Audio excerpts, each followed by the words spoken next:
श्रीनवग्रहस्तोत्रम् जपाकुसुमसङ्काशं काश्यपेयं महाद्युतिं तमोरिं सर्वपापघ्नं प्रणतोऽस्मि दिवाकरं दधिशङ्खतुषाराभं क्षीरोदार्णवसम्भवं नमामि शशिनं सोमं शम्भोर्मुकुटभूषणं धरणीगर्भसम्भूतं विद्युत्कान्तिसमप्रभं कुमारं शक्तिहस्तं तं मङ्गलं प्रणमाम्यहम् प्रियङ्गुकलिकाश्यामं रूपेणाप्रतिमं बुधं सौम्यं सौम्यगुणोपेतं तं बुधं प्रणमाम्यहम् देवानां च ऋषीणां च गुरुं काञ्चनसन्निभं बुद्धिभूतं त्रिलोकेशं तं नमामि बृहस्पतिं हिमकुन्दमृडालाभं दैत्यानां परमं गुरुं सर्वशास्त्रप्रवक्तारं भार्गवं प्रणमाम्यहम् नीलाञ्जनसमाभासं रविपुत्रं यमाग्रजं छायामार्तण्डसम्भूतं तं नमामि शनैश्चरम् अर्धकायं महावीर्यं चन्द्रादित्यविमर्दनं सिंहिकागर्भसम्भूतं तं राहुं प्रणमाम्यहम् पलाशपुष्पसङ्काशं तारकाग्रहमस्तकं रौद्रं रौद्रात्मकं घोरं तं केतुं प्रणमाम्यहम् इति व्यासमुखोद्गीतं या पठेत् सुसमाहितः दिवा वा यदि वा रात्रौ विघ्नशान्तिर्भविष्यति नरनारी नृपाणां च भवेद्दुःस्वप्ननाशनम् ऐश्वर्यमतुलं तेषामारोग्यं पुष्टिवर्धनम् जपाकुसुमसङ्काशं काश्यपेयं महाद्युतिं तमोरिं सर्वपापघ्नं प्रणतोऽस्मि दिवाकरं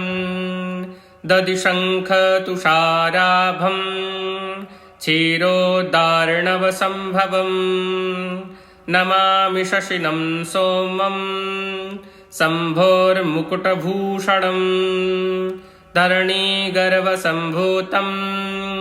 विद्युत्कान्तिसमप्रभं कुमारं शक्तिहस्तं तं मङ्गलं प्रणमाम्यहम् प्रियङ्गुकलिकाश्यामं रूपेणाप्रतिमं बुधं सौम्यं सौम्यगुणोपेतं तं बुधं प्रणमाम्यहम् देवानां च ऋषीणां च गुरुं काञ्चनसन्निभं बुद्धिभूतं त्रिलोकेशं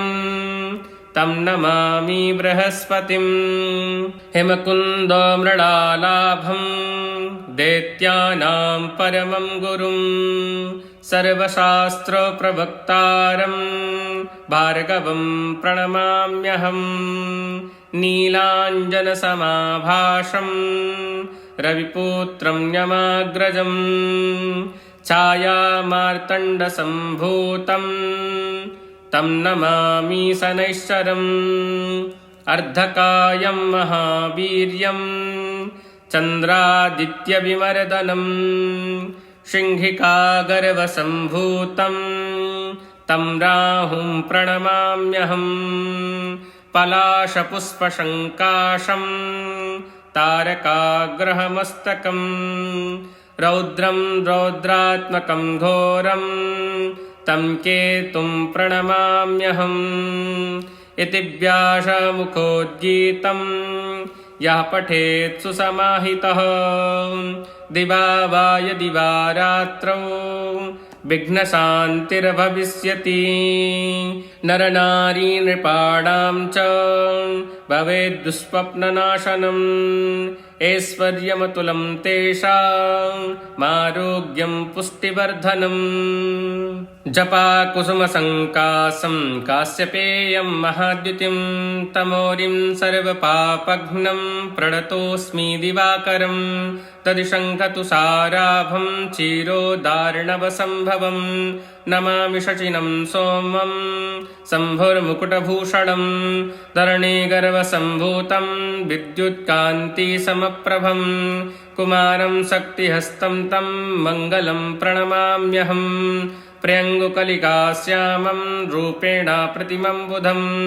सौम्यं सौम्यगुणोपेतं तं बुधं प्रणमाम्यहम् देवानां च ऋषीणां च गुरुं काञ्चनसन्निभं बुद्धिभूतं त्रिलोकेशं तं नमामि बृहस्पतिं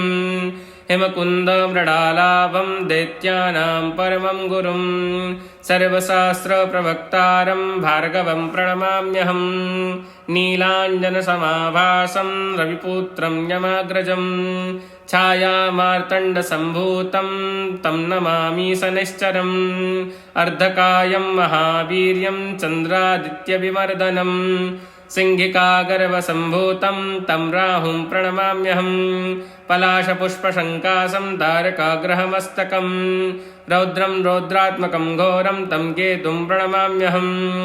इति व्यासमुखोद्गीतं या पठेत् सुसमाहितः दिवा वा यदि वा रात्रौ विघ्नशान्तिर्भविष्यति नरनारी नृपाणां च भवेद् दुःस्वप्ननाशनम् ऐश्वर्यमतुलं तेषामारोग्यं पुष्टिवर्धनम् महर्षि व्यास विरचितं नवग्रहस्तोत्रम संपूर्णम्। इसकी हमने 3 आवृत्तियां की हैं। आप कम से कम इसको 3 बार जरूर सुने और नवग्रह द्वारा जनित जो पीड़ा है उसको शांत करें। नमो नमः।